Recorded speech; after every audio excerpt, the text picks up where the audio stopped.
When you're being seen in the office for hip pain, an X-ray is able to diagnose the degree or amount of arthritic change in the hip.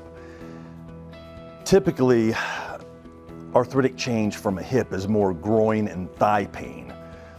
Once you get into the point where there's pain and restrictions with routine activities, then we talk about surgical intervention on the hip. An incision is made on the side of your hip to get down to the hip and replace the diseased ball, the arthritic ball, and the socket.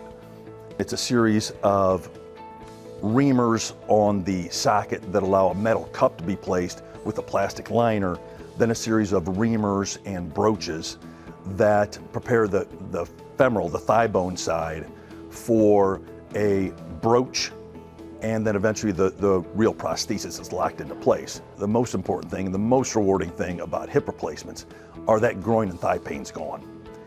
Even though after hip replacement, patients will complain of some pain in the side of their hip from the incision, that groin and thigh pain is gone. People say it feels like nothing inside their hip.